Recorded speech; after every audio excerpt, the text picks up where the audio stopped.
HTMX11, o fundo de hotéis da BTG Pactual. Vamos ler o relatório de junho de 2025, publicado agora, no dia 30 de julho de 2025. Continuar o acompanhamento do fundo, esse será o tema do nosso vídeo de hoje. Ele tem aí um patrimônio líquido total de 399 milhões, a cota patrimonial a R$ 145,21, um patrimônio líquido de 419 milhões, e na data que eu gravo aqui com vocês, o HTMX11 cota a R$ 145,52 no mercado secundário, dentro do valor patrimonial, uma variação negativa nos últimos 12 meses de 9,91%. A última distribuição do fundo ocorrerá agora no dia 7 de julho de 2025, R$ 1,50 por cota, decresceu um pouquinho, isso porque a distribuição anterior foi de R$ 1,54, fazendo um yield de 1,03, anual de 14,88%.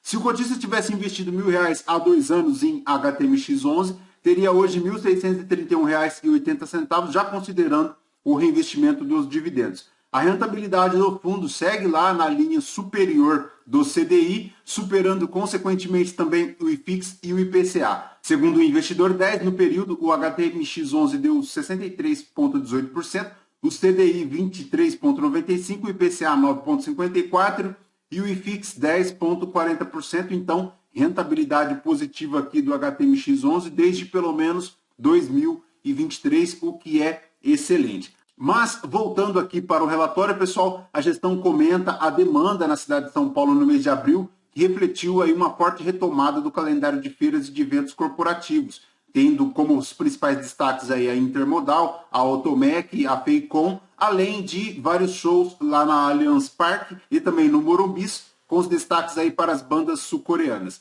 No mês também foi encerrado o programa emergencial de retomada aqui do setor de eventos, que vinha contribuindo com o processo de recuperação de indústria. No vídeo passado comentávamos que essa situação era praticamente perdida porque a gestão comenta que estaria aí buscando nas vias judiciais a retomada deste programa, mas como ele já completou o seu ciclo em relação aos aportes que foram realizados pelos descontos e pelas isenções dadas aí ao setor hoteleiro, buscar a recuperação deste programa nas vias judiciais parece ser uma guerra perdida. Mas, enfim, veremos as cenas dos próximos capítulos. Eu, particularmente, tenho minhas ressalvas na obtenção de algum resultado positivo, principalmente porque o programa já foi encerrado e, como vemos aí, o governo está a todo custo buscando recursos, buscando dinheiro, arrecadação.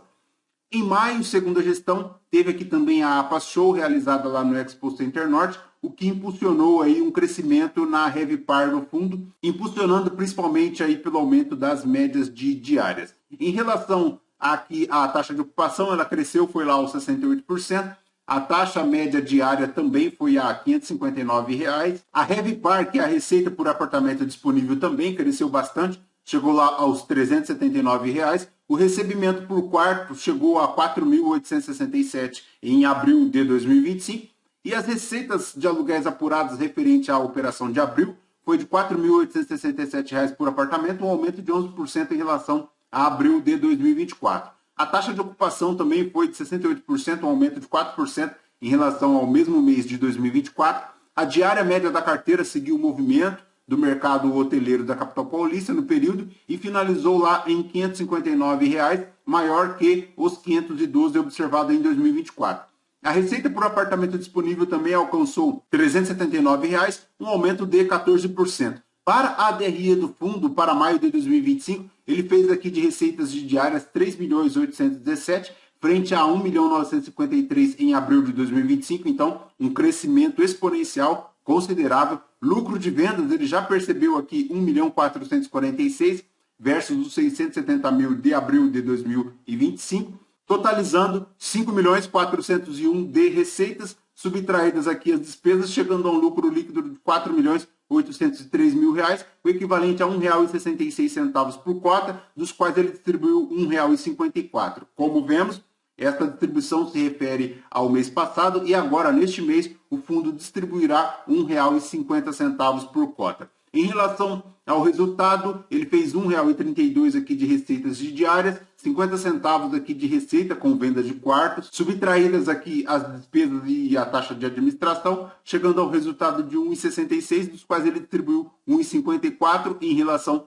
à distribuição do mês passado. Durante o mês de maio, segundo a gestão, foram vendidas 3 unidades hoteleiras, chegando a um lucro líquido de 43 centavos por cota, R$ 1.245.000. Com isso, a gestão comenta aqui que o fundo realizou a venda de sua última unidade lá no Meliá Jardim Europa, e dessa forma a carteira do fundo começou junho de 2025 operando 780 unidades hoteleiras em 20 hotéis. Em relação à rentabilidade do fundo, o retorno total dele nos últimos 12 meses foi de 0,6 negativo, conforme vemos aqui no gráfico do relatório, enquanto o CDI deu 10,01, o IPCA 5,2, o IFIX 4,4 e o HTMX 11 retornando aí uma rentabilidade negativa de 0,6%. Em relação aos cotistas, ele perdeu um pouquinho, chegou lá aos 37.549 em maio de 2025. Em relação à exposição aqui por segmento de quartos, 63% na classe Economy. Em relação aos quartos por região, ele segue lá com a maior predominância para Berrini, com a Chucre e Zaidan, 70%. E em relação às suas administradoras, ele tem aqui 76% da exposição com a Accor, ficando com 52% na bandeira Ibis. São diversos hotéis espalhados aí nas principais regiões aqui da cidade de São Paulo, principalmente as margens lá da Alta Pinheiros, tem aqui também na região da Paulista, tem aqui também na região do aeroporto de Congonhas, na região sul aqui do Parque do Ibirapuera, todos eles bem localizados aí nas principais regiões da cidade de São Paulo, expostos aí a 19 hotéis. Perfeito, pessoal? Lembrando que este vídeo não é uma recomendação de compra ou de venda de nenhum dos ativos aqui mencionados. Aos novos inscritos, bem-vindos. Você que permanece conosco, muito obrigado por isso também. E você que ainda não é inscrito, considere se inscrever, deixe o seu like, seu joinha, porque tudo isso nos fortalece aqui na produção de conteúdos, agora com 2 vídeos ao dia, o primeiro às 5 e o segundo às 11 horas da manhã, tudo isso para permitir a você, cotista, uma maior interação com o seu fundo imobiliário. Fechou? Voltamos com vocês num próximo vídeo. Fraterno abraço a todos, até mais.